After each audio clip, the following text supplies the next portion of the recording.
اچھا وکیل وہ ہوتا ہے جو ایک دلیل کے ساتھ مخالف وکیل کا منہ بند کر دے. لیکن لاہور میں پہلی بار لاہور میں فتح کے لیے پہلا زاویہ استعمال کرنے لگا ہوں, اور اس زاویے کے بعد میں جواب نہیں دینے لگا, سوال ہی دفن کرنے لگا. آج کے بعد جب بھی کہیں بحث کرنا اس زاویے کو استعمال کرنا. ہمیشہ بہترین سپاہی وہ ہوتا ہے جو دشمن کو دیکھ کے حکمت عملی بدلے. وہ اگلے مورچے پہ تو اگلے پہ آؤ, وہ پچھلے پہ تو پچھلے پہ رہو, ایک جگہ پہ نکل نہیں رہنا. لیکن بالکل ناروں سے بے نیاز ہو کے یہ زاویہ استعمال کرنے لگا. اس کے بعد سوال اٹھے گا ہی نہیں.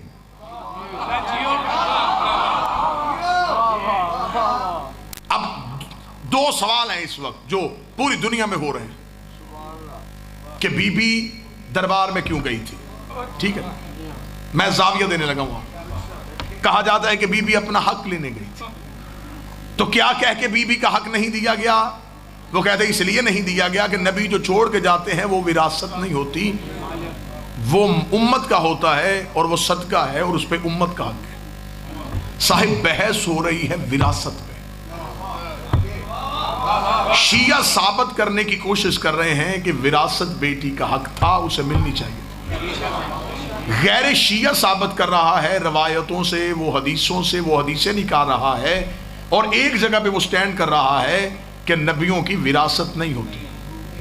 یعنی کہ ادھر سے بھی دلائل وراثت دیے جا رہے ہیں, ادھر سے بھی دلائل وراثت کی نفی میں دیے جا رہے ہیں.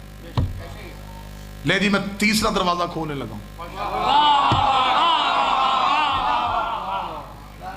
میں اپنی مثال دے دیتا ہوں, میں ایک مثال دوں گا, میں ایگزامپل کے طور پہ اپنے آپ کو پیش کروں گا تاکہ بات آپ کے ذہن میں. میرے مرنے کے بعد میری جائیداد میری اولاد میں وراثت میں جائے گی. سب کی ایسے ہی جاتی ہے, آپ کی بھی ایسے ہی جاتی ہے. لیکن اگر میں اپنی زندگی میں اپنی اولاد میں سے کسی ایک کو لکھ دوں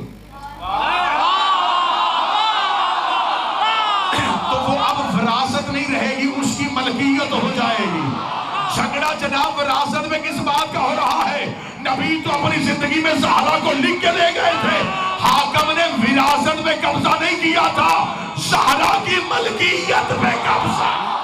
یہ فدق کیا ہے؟ فدق جناب نوح کے بیٹے جناب حام اور جناب حام کے ایک بیٹے جن کا نام فدق ہے.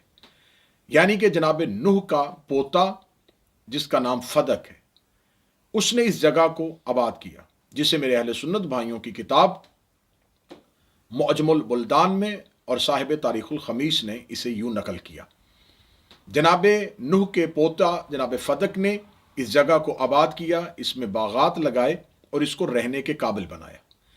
جب اس جگہ پہ رسول اکرم صلی اللہ علیہ وآلہ وسلم کے دور میں یہودی قابض تھے, کہ تاریخ اسلام میں اس واقعے کو اس انداز سے بھی نقل کیا گیا ہے کہ جس جگہ کے لیے مسلمان اپنا لشکر یا اپنے گھوڑے نہ دوڑائیں اور صرف وہ رعب اسلام کی وجہ سے اسلام کو مل جائے تو اسے مال فی کہا جاتا ہے. مال فی اس مال کو کہا جاتا ہے جس کے لیے مسلمانوں نے نہ گھوڑے دوڑائے ہوں اور نہ ہی لشکر لے کے گئے ہوں, یہ صرف اسلام کے رعب کی وجہ سے ملے. لیکن یہاں میرا نظریہ تھوڑا سا مختلف ہے کہ یہ اصل میں ملکیت تھی انبیاء کی اور یہودی اس پہ قابض تھے.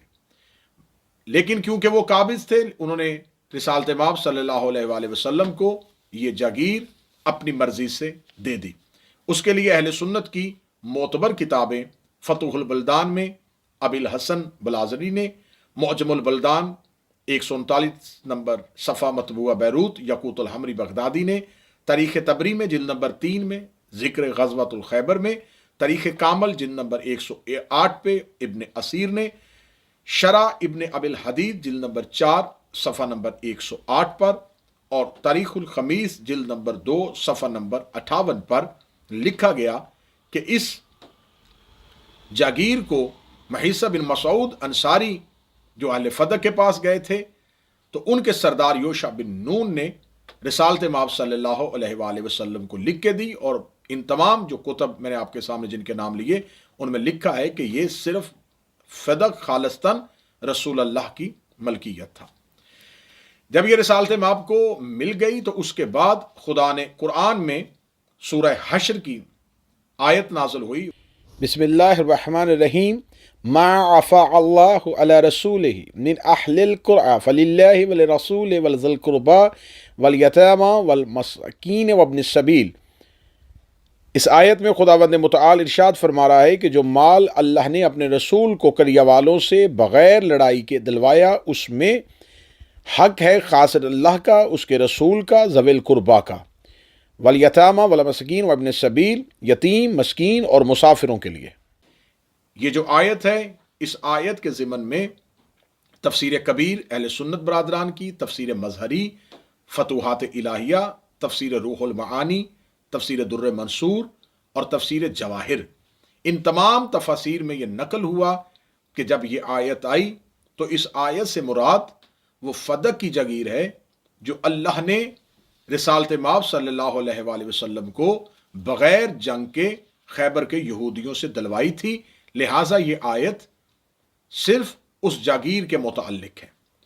جب رسالت مآب صلی اللہ علیہ وآلہ وسلم کو یہ جاگیر مل گئی تو یہ 7 ہجری ہے۔ 7 ہجری کو رسالت مآب کو اس جاگیر کا ملنا تھا، یا اس کے بعد خدا نے قرآن میں ایک اور آیت بھیجی، وَآتِ ذَا الْقُرْبَى حَقَّهُ، کہ اپنے قریبیوں کو ان کا حق دو۔ اب یہاں پر اہل سنت برادران کی میں کتب کے حوالے دیتا ہوں جن میں لکھا ہے کہ هذه الآیات وَآتِ ذَا الْقُرْبَى حَقَّهُ دعا نبی فاطمہ وَآتَهَا فَدَقَ۔ جب یہ آیت نازل ہوئی تو رسالت مآب صلی اللہ علیہ وآلہ وسلم نے اپنی بیٹی فاطمہ کو بلایا اور فدق اپنی بیٹی کو لکھ کے دے دیا۔ اب اس کے حوالے نوٹ فرمائیں۔ پہلی کتاب ذخیرۃ الحفاظ، محمد بن طاہر احمد المقدسی، جلد نمبر 4، دارالکتب علمیہ، بیروت لبنان، صفحہ نمبر 266 اور حدیث نمبر 4570۔ اس میں یوں لکھا گیا کہ جب یہ آیت آئی تو رسالت مآب صلی اللہ علیہ وآلہ وسلم نے اپنی بیٹی فاطمہ کو بلایا اور فدق بی بی کو دے دیا۔ دوسری کتاب شواہد التنزیل، امام حاکم اسکانی کی، جلد نمبر 1، صفحہ نمبر 515 اور حدیث نمبر 468۔ دعا نبی صلی اللہ علیہ وآلہ وسلم فاطمہ وآتاها فدق۔ نبی صلی اللہ علیہ وآلہ وسلم نے اپنی بیٹی فاطمہ کو بلایا اور فدق انہیں لکھ کے دے دیا۔ تیسری حوالہ تفسیر قرآن العظیم ابو الفدا ابن کثیر دمشقی، دارالکتب علمیہ، بیروت لبنان، صفحہ نمبر 36۔ اس آیت کے ضمن میں یوں لکھا گیا کہ رسالت مآب صلی اللہ علیہ وآلہ وسلم نے اس آیت کے اترنے کے بعد اپنی بیٹی فاطمہ کو بلایا اور فدق اپنی بیٹی فاطمہ کو لکھ کے دے دیا۔ چوتھی کتاب جامع المسانید والسنن، حافظ ابن کثیر دمشقی، جلد نمبر 33، دارالفکر بیروت لبنان کی چھپی ہوئی، صفحہ نمبر 349 کہ رسالت مآب صلی اللہ علیہ وآلہ وسلم نے اس آیت کے اترنے کے بعد اپنی بیٹی فاطمہ کو بلایا اور فدق بی بی کو دے دیا۔ پانچواں حوالہ میزان الاعتدال ابی عبداللہ محمد بن احمد بن عثمان الذہبی، جلد نمبر 3، صفحہ نمبر 135، حدیث نمبر 5872 کہ رسالت مآب نے اس آیت کے اترنے کے بعد بالکل وہی اسی طریقے سے یہاں بھی اس حدیث کو نقل کیا گیا۔ مجمع الزوائد و منبع الفوائد، جلد نمبر 7، دارالکتب علمیہ، بیروت لبنان، صفحہ نمبر 18، حدیث نمبر 11125۔ بالکل انہی الفاظ کے ساتھ یہاں بھی نقل کیا گیا کہ رسالت مآب صلی اللہ علیہ وآلہ وسلم نے اس آیت کے اترتے ہی اپنی بیٹی فاطمہ کو بلایا اور فدق بی بی کو لکھ کے دے دیا۔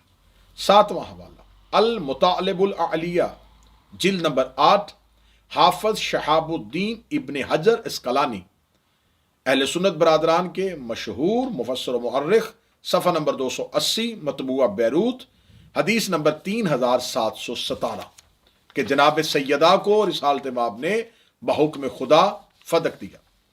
حوالہ نمبر 8 لباب النقول مشہور عالم دین اہل سنت کے جلال الدین سیوطی، دار الکتاب العربی، صفحہ نمبر 146، حدیث نمبر 639 کہ رسالت مآب نے بحکم خدا، جو وحی الہی کا ترجمان رسول ہے، اس نے اللہ کے حکم کے ساتھ یہ جگیر اپنی بیٹی فاطمہ کو دی۔ نواں حوالہ الدر المنصور فی التفسیر المعصور، جلد نمبر 5، دار الفکر بیروت لبنان کی چھپی ہوئی، صفحہ نمبر 273۔ بالکل انہی الفاظ کے ساتھ نقل ہوا کہ رسالت مآب نے اس آیت کے اترتے ہی اپنی بیٹی فاطمہ کو بلایا اور فدق اپنی بیٹی فاطمہ کو لکھ کے دے دیا۔ 10واں حوالہ تفسیر روح المعانی، جلد نمبر 8، مکتبہ امدادیہ ملتان، صفحہ نمبر 62۔ انہی الفاظ کے ساتھ پھر نقل ہوا کہ حکم خدا کے ساتھ رسالت مآب نے فدق اپنی بیٹی فاطمہ کو لکھ کے دے دیا۔ التفسیر مظہری الشیخ قاضی محمد ثناء اللہ عثمانی حنفی، دار الکتب علمیہ بیروت لبنان، جلد نمبر 4، صفحہ نمبر 242۔ انہی الفاظ کے ساتھ یہاں بھی حدیث نقل ہوئی کہ رسالت مآب صلی اللہ علیہ وآلہ وسلم نے اس آیت کے اترتے اپنی بیٹی فاطمہ کو بلایا اور فدق بی بی کو دے دیا۔ فتح القدیر امام شوکانی، دار الکتب علمیہ بیروت لبنان، جلد نمبر 3، صفحہ نمبر 278 278۔ اس میں لکھا کہ رسالت مآب نے اس آیت کے بعد اپنی بیٹی فاطمہ کو بلایا، فدق بی بی کو دیا۔ 13واں حوالہ جامعہ اسباب النزول، صفحہ نمبر 205، حدیث نمبر 26۔ اسی طریقے سے یہاں بھی حدیث نقل ہوئی کہ رسالت مآب نے اس آیت کے اترتے ہی جب یہ آیت نازل ہوئی اپنی بیٹی فاطمہ کو بلایا اور فدق بی بی کو دے دیا۔ 14واں اور آخری حوالہ مواہب الرحمان، مکتبہ الرحمانیہ، جلد نمبر 5، صفحہ نمبر 81 نمبر صفحہ پر علامہ سید امیر علی نے یوں لکھا کہ اس آیت کے اترتے ہی رسالت مآب نے جناب سیدہ